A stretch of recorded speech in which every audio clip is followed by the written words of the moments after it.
സർക്കാരിനെതിരെയുള്ള വിമർശനങ്ങൾ ഫേസ്ബുക്കിൽ നിന്നും അത് നെറ്റെ സ്വാധീനിച്ചുള്ളത് നീക്കം ചെയ്യുന്ന ഒരവസ്ഥയിലേക്ക് കാര്യങ്ങൾ പോകുന്നു. അത് അങ്ങനെ ശ്രദ്ധയിൽപ്പെടുന്നു. വളരെ നമ്മൾ ഈ ഫ്ലഡുമായി ബന്ധപ്പെട്ടതായിരിക്കുന്ന സീരിയസ് ആയിട്ടുള്ള കാര്യങ്ങൾ നമ്മൾ സംസാരിക്കുകയാണ്. ആ സംസാരിക്കുന്ന സമയത്ത് അതുമായി ബന്ധപ്പെട്ടതായിരിക്കുന്ന സീരിയസ് ആയിട്ടുള്ള കാര്യങ്ങൾ നമുക്ക് സംസാരിക്കാം. മറ്റുള്ളതായിരിക്കുന്ന കാര്യങ്ങൾ അതിൻ്റേതായിരിക്കുന്ന സമയത്ത് സംസാരിക്കാം. ഇന്നിവിടെ വന്നത് ഒരു ഫ്ലഡും കർഷകരും അതിൻ്റെ ബുദ്ധിമുട്ടും അതിൻ്റെ പ്രയാസങ്ങൾ കെടുതികൾ അതുമായി ബന്ധപ്പെട്ട കാര്യമാണ്. ഒന്ന്, ഈ കഴിഞ്ഞ സമയങ്ങളിലുണ്ടായിട്ടുള്ള അതിരൂക്ഷമായ വെള്ളപ്പൊക്കത്തിൻ്റെ കാരണമായിട്ട് കേരളത്തിൽ വ്യാപകമായിട്ടുള്ള കൃഷിനാശം ഉണ്ടാവുകയുണ്ട്. 129 കോടി രൂപയുടെ കൃഷിനാശമാണ് ഇതുവരെ റിപ്പോർട്ട് ചെയ്യപ്പെട്ടിട്ടുള്ളത്. അതിനുവേണ്ടി FIRകൾ രജിസ്റ്റർ ചെയ്ത് ഫീൽഡ് വെരിഫിക്കേഷൻ പ്രവർത്തനങ്ങളിലേക്ക് കൃഷി വകുപ്പ് കടന്നിട്ടുണ്ട്. ഇതിൽ ഒരു കാര്യം പറയാൻ ആഗ്രഹിക്കുന്നു. ക്രോപ്പ് ലോസും പുനർനടിയിൽ പ്രവർത്തനങ്ങളുമായി ബന്ധപ്പെട്ടുകൊണ്ട് ഒരു സ്പെഷ്യൽ ഡ്രൈവ് നടത്താൻ കേരളത്തിൽ കൃഷി വകുപ്പ് തീരുമാനമെടുത്തു. അതിൽ പത്തനംതിട്ട, ആലപ്പുഴ, കോട്ടയം ഈ ജില്ലകളിൽ ആവശ്യത്തിന് ജീവനക്കാരില്ലെങ്കിൽ ജീവനക്കാരെ ഉൾപ്പെടെ പ്രൊവൈഡ് ചെയ്യാനുള്ള നടപടികൾ സ്വീകരിക്കും. പുനർനടിയിലുമായി ബന്ധപ്പെട്ടുകൊണ്ട് വിത്ത്, നടീൽ വസ്തുക്കൾ ഉൾപ്പെടെ എന്തെല്ലാം പ്രൊവൈഡ് ചെയ്യാൻ പറ്റുമോ ആ കാര്യങ്ങളൊക്കെ സർക്കാർ കർഷകർക്ക് വേണ്ടി നിർവഹിക്കാനുള്ള നടപടിയെടുക്കും. ആലപ്പുഴ ജില്ലയിൽ ബണ്ടുകൾ മടവീണ് ബണ്ടുകൾ തകർന്ന സാഹചര്യമുണ്ട്. തിരുവല്ലയിലും സമാനമായിട്ടുള്ള സാഹചര്യമുണ്ട്. മറ്റ് ചിലയിടങ്ങളിലുണ്ട്. അപ്പോൾ അത്തരം ഇടത്ത് ബണ്ടുകൾ ബലപ്പെടുത്താനുള്ള നടപടികളും ഹൈറ്റ് കൂട്ടാനുള്ള നടപടികൾ ഉൾപ്പെടെ എല്ലാ നടപടികൾക്കും സർക്കാർ നേതൃത്വം കൊടുക്കും.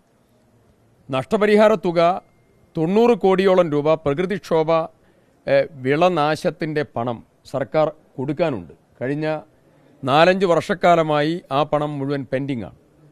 ബഹുമാനപ്പെട്ട മുഖ്യമന്ത്രിയോട് പ്രത്യേകം ഈ കാര്യത്തിൽ അഭ്യർത്ഥന നടത്തിയിട്ടുണ്ട്. അത് പരിഗണിച്ചുകൊണ്ടിരിക്കുകയാണ് സർക്കാർ. പെൻഡിംഗ് ഉള്ളതായിരിക്കുന്ന പണം കൊടുക്കുന്നതിൻ്റെ കൂടെ നിലവിൽ ഈ വർഷം ഉണ്ടായിട്ടുള്ള പ്രകൃതിക്ഷോഭ നഷ്ടപരിഹാരം പെട്ടെന്ന് കൊടുത്തു തീർക്കാനുള്ള നടപടിയെക്കുറിച്ചും സർക്കാർ ഗൗരവത്തോടുകൂടി മുന്നോട്ട് നീങ്ങുകയാണ്. ഇതിൽ പമ്പുകൾ ഉൾപ്പെടെ വിവിധങ്ങളായിട്ടുള്ള നാശനഷ്ടങ്ങൾ കർഷകർക്ക് വന്നു. ഇപ്പം മോട്ടോർ പമ്പുകൾ അപ്പോൾ ഈ കാർഷിക ഭൂമിയിൽ, കൃഷിഭൂമിയിൽ വെള്ളമടിഞ്ഞു നിൽക്കുന്നുണ്ടെങ്കിൽ ആ വെള്ളമടിച്ച് ഒഴിവാക്കുന്നതിന് വേണ്ടി പമ്പുകൾ വാടകയ്ക്കെടുത്താൽ ആ പമ്പുകളും അതോടൊപ്പം അതിനുള്ള ഇലക്ട്രിസിറ്റി, അതിനുള്ളതായ ഇന്ധനം ഉൾപ്പെടെ എല്ലാ ചെലവും സർക്കാർ വഹിക്കാനുള്ള നടപടി സ്വീകരിച്ചിട്ടുണ്ട്. മറ്റൊരു കാര്യം, ഫ്ലഡഡ് ഏരിയയിലുള്ളതായ ബണ്ടുകൾ ബലപ്പെടുത്തലും ട്രാക്ടർ റോഡ് നിർമ്മാണം, ഇത്തരം കാര്യങ്ങളിലും കർഷകർക്ക് ആവശ്യമുള്ളതായിരിക്കുന്ന ബാക്കിംഗ് കൊടുക്കാൻ സർക്കാർ തലത്തിൽ ആലോചിക്കും. ഇന്നലെ കൃഷിവകുപ്പ് മന്ത്രി എന്ന രീതിയിൽ ഞാനൊരു പ്രത്യേക യോഗം തിരുവനന്തപുരത്ത് വിളിച്ചു ചേർത്തിരുന്നു. ആ യോഗത്തിൽ ബഹുമാനപ്പെട്ട സഹകരണ വകുപ്പ് മന്ത്രിയും കൂടെയുണ്ടായിരുന്നു. അതിൽ ബാങ്കിംഗ് ഉദ്യോഗസ്ഥന്മാരും RBI മുതൽ നബാർഡ് മുതൽ കേരളത്തിലെ ബാങ്കിംഗ് കൺസോർഷ്യത്തിൻ്റെ പ്രതിനിധികൾ ഉൾപ്പെടെ സഹകരണ ബാങ്ക്, പാക്സ് ഉൾപ്പെടെ കേരള ബാങ്ക് ഉൾപ്പെടെയുള്ള എല്ലാ പ്രതിനിധികളും ഉണ്ടായിരുന്നു. ഡിപ്പാർട്ട്മെൻറ്റ് ഉദ്യോഗസ്ഥന്മാരുണ്ടായിരുന്നു. കർഷകരുടെ നിലവിലുള്ളതായിരിക്കുന്ന കടം ഈ ഫ്ലഡ് വന്ന സാഹചര്യത്തിൽ അവർക്ക് സംരക്ഷണം ഒരുക്കുന്നതിന് വേണ്ടിയിട്ടുള്ള നടപടികൾ സീരിയസ് ആയിട്ട് ആലോചിക്കുകയാണ്. ബഹുമാനപ്പെട്ട മുഖ്യമന്ത്രിയുമായി ഈ കാര്യം വിശദമായി സംസാരിച്ച് അനുബന്ധ നടപടികൾ അതും സ്വീകരിക്കും. വിവിധങ്ങളായിട്ടുള്ള മാർഗങ്ങൾ, കർഷകനെ സംരക്ഷിക്കുന്നതിന് വേണ്ടിയിട്ടുള്ള വിവിധങ്ങളായ മാർഗങ്ങൾ അവലംബിക്കുകയാണ്. ഈ ഫ്ലഡിൽ വെള്ളം കയറി പ്രവർത്തനം നടത്താൻ സാധ്യമല്ലാതിരുന്ന കുട്ടനാട് മേഖലയിലെയും കോട്ടയം, പത്തനംതിട്ട, ആലപ്പുഴ ജില്ലകളിലെ കൃഷിഭവനുകളുണ്ട്. അപ്പോൾ ആ കൃഷിഭവനുകൾ വെള്ളത്തിനടിയിലായതുണ്ട്. അപ്പോൾ അത്തരം കൃഷിഭവനുകൾ മുഴുവൻ പൂർണ്ണ സജ്ജമായി പ്രവർത്തന യോഗ്യമാക്കി മാറ്റുന്നതിനും അത് ഹൈറ്റിൽ സ്ഥാപിച്ചെടുക്കാൻ വേണ്ടിയിട്ടുള്ള പ്രത്യേകമായിട്ടുള്ള ഫണ്ട് നൽകാൻ വേണ്ടിയിട്ടുള്ള നടപടികളും സർക്കാർ തലത്തിൽ സ്വീകരിക്കും. അത് RIDF സ്കീം ഉൾപ്പെടുത്തി അതിന് വേണ്ടതായ നടപടികൾ സർക്കാർ എടുക്കും. അങ്ങനെ വിവിധങ്ങളായിട്ടുള്ള കാര്യങ്ങൾ വളരെ സീരിയസ് ആയിട്ട് സർക്കാർ നീങ്ങുകയാണ്. ഒരു കാര്യം കൂടെ പ്രത്യേകം പറയുന്നു, ഫ്ലഡ് വന്നു കഴിഞ്ഞാൽ, മഴ പെയ്തു കഴിഞ്ഞാൽ ആലോചിക്കുന്നതിന് പകരം ജില്ലാ കലക്ടർ ചെയർമാനായി ഒരു സമിതിയെ നിയോഗിക്കാൻ സർക്കാർ ആഗ്രഹിക്കുന്നു. ആ സമിതിയുടെ പ്രവർത്തനം ഡിസംബറിൽ ആരംഭിക്കണം.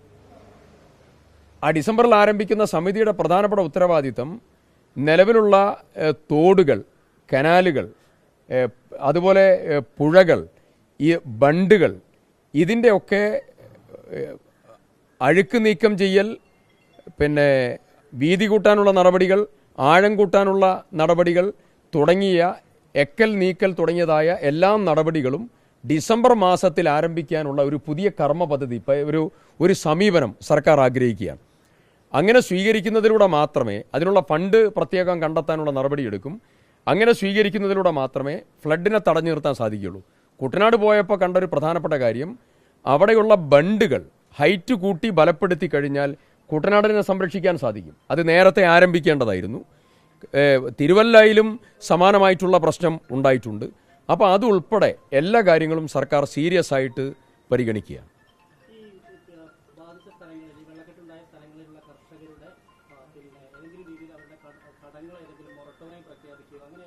അത് ഞാൻ പറഞ്ഞു, ഇന്നലെ ബാങ്കിങ് സ്ഥാപനങ്ങളുമായിട്ട് ബന്ധപ്പെട്ടതായിരിക്കുന്ന ചർച്ച ഇന്നലെ വളരെ സീരിയസ് ആയി നടന്നു. അതിൽ ഒന്ന് രണ്ട് പ്രോസസ്സ് എടുക്കേണ്ടതുണ്ട്. ഒന്ന്, KSDMA, Kerala state disaster management authority, ഏതൊക്കെ വില്ലേജുകൾ, പഞ്ചായത്തുകൾ ഈ ഫ്ലഡ് എഫക്റ്റഡ് ആയി എന്ന് ആദ്യം പ്രഖ്യാപിക്കണം. ആ പ്രഖ്യാപിക്കാനുള്ള നടപടികൾ വിത്തിൻ ഡേയ്സ് ഉണ്ടാവും. ഞങ്ങളതിന് നിർദ്ദേശം കൊടുത്തിട്ടുണ്ട്.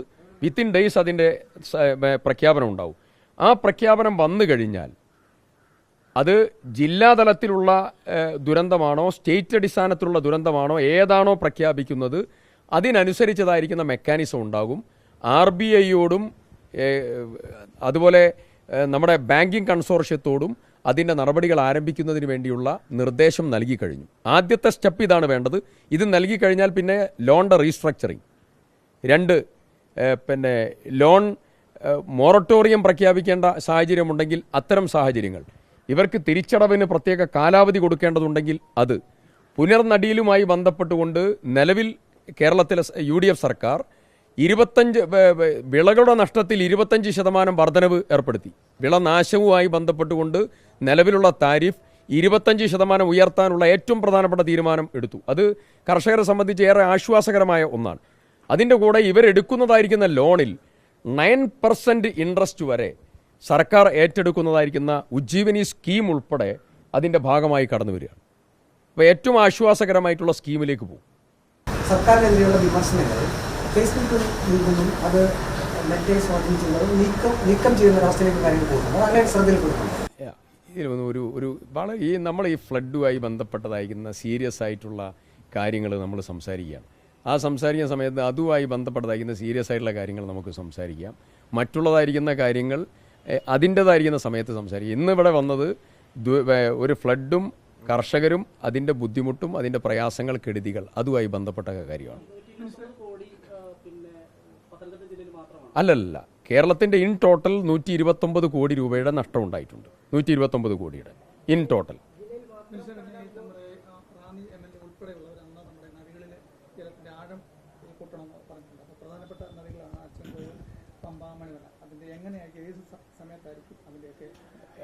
മുഖ്യമന്ത്രി തന്നെ ഈ കാര്യം സീരിയസ് ആയിട്ട് പറഞ്ഞു. MLA ഉൾപ്പെടെ ഇത് വളരെ സീരിയസ് ആയിട്ട് പറഞ്ഞിട്ടുണ്ട്.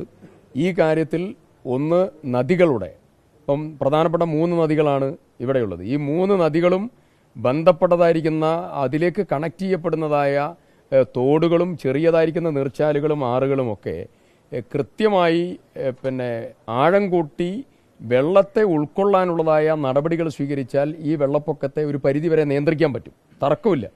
അപ്പം നേരത്തെ നമുക്ക് ഫ്ലഡ് പ്ലെയിൻസ് ഉണ്ടായിരുന്നു. വെള്ളം വന്നു കഴിഞ്ഞാൽ ആ വെള്ളം കരകവിഞ്ഞങ്ങ് ഒഴുകുമ്പോൾ അത് ഉൾക്കൊള്ളാൻ കപ്പാസിറ്റി ഉള്ളതായിരിക്കുന്ന പ്ലെയിൻസ് ഉണ്ടായിരുന്നു. പാടശേഖരങ്ങളും അനുബന്ധ സംവിധാനം ഉണ്ടായിരുന്നു. നമുക്ക് ആ പാടശേഖരങ്ങൾ വ്യാപകമായി നമുക്ക് ആ ഫ്ലഡ് പ്ലെയിൻസ് നഷ്ടപ്പെട്ടിട്ടുണ്ട്. ഇനിയുള്ളതായ മാർഗം ഇത് യഥാവിധിയുള്ള ആഴം സംരക്ഷിച്ച് നിർത്തിയെങ്കിൽ മാത്രമേ ഈ വെള്ളപ്പൊക്കത്തിൽ നിന്ന് നമ്മൾ രക്ഷപ്പെടുകയുള്ളൂ. കാലാവസ്ഥ എൽ നീനോ അടക്കമുള്ള പ്രതിഭാസം വളരെ സീരിയസ് ആണ്. 1.5 ഡിഗ്രി സെൽഷ്യസ് മുതൽ അറേബ്യൻ സീയിലെ ആഗോള താപനത്തിൻ്റെ വലിയ പ്രഭാവം നമ്മുടെ കാലാവസ്ഥയെ മുഴുവൻ മാറ്റിമറിച്ചുകൊണ്ടിരിക്കുകയാണ്. പെട്ടെന്നുള്ള അതിശീഘ്ര മഴ തുടങ്ങി പെട്ടെന്ന് മേഘസ്ഫോടനം, പുതിയ പ്രതിഭാസങ്ങളൊക്കെ വരികയാണ്. സാന്ദ്രത കൂടിയതായിരിക്കുന്ന വെള്ളത്തുള്ളികളാണ്. അപ്പോൾ അത് ഉൾക്കൊള്ളാനുള്ള ശേഷി നമ്മുടെ മണ്ണിനില്ലാതെ വരികയാണ്. അപ്പോൾ ഈ പ്രശ്നത്തെ കൈകാര്യം ചെയ്യാനുള്ളതായ മെക്കാനിസം മുഴുവൻ സർക്കാർ ആലോചിക്കുകയാണ്. മുഴുവൻ സർക്കാർ. നേരത്തെ IIT മദ്രാസിൻ്റെ ഒരു സീരിയസ് ആയിട്ടുള്ള പഠനം നേരത്തെ കുട്ടനാടുമായി ബന്ധപ്പെട്ടുകൊണ്ട് നടന്നിട്ടുണ്ട്. ആ പഠന റിപ്പോർട്ട് വീണ്ടും എടുത്ത് പരിശോധിച്ച് എന്തൊക്കെയാണ് റെക്കമെൻഡേഷൻസ്, അത് നടപടികളിലേക്ക് സർക്കാർ കടക്കും. പുതിയതായ പഠനം വേണോ എന്നുള്ളതും സർക്കാർ ആലോചിക്കും. ഇത്തരം കാര്യങ്ങളൊക്കെ ആലോചിക്കും. ഓക്കെ.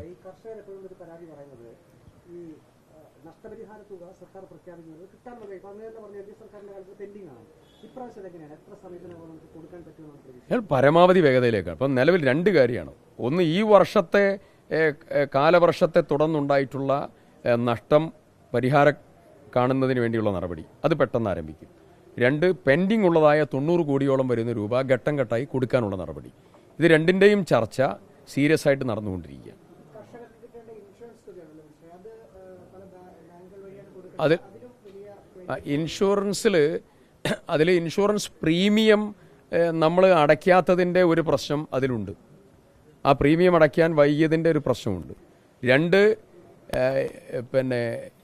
ഇൻഷുറൻസ് അടയ്ക്കാൻ കഴിയാതിരുന്ന കർഷകരുടെ വിളകൾ നഷ്ടപ്പെട്ടതുണ്ട്. 2, രാവും പകലുമായി അത്യധ്വാനം ചെയ്ത് ബണ്ട് സംരക്ഷിച്ച ആളുകളുടെ അധ്വാനത്തിൻ്റെ ഒരു ഇൻസെൻറ്റീവ് കൊടുക്കേണ്ട കാര്യമുണ്ട്. ഇതെല്ലാം ഉണ്ട്. അതിലെല്ലാം സർക്കാർ സീരിയസ് ആയിട്ട് അതെല്ലാം ഞങ്ങൾ പരിശോധിച്ചുകൊണ്ടിരിക്കുകയാണ്.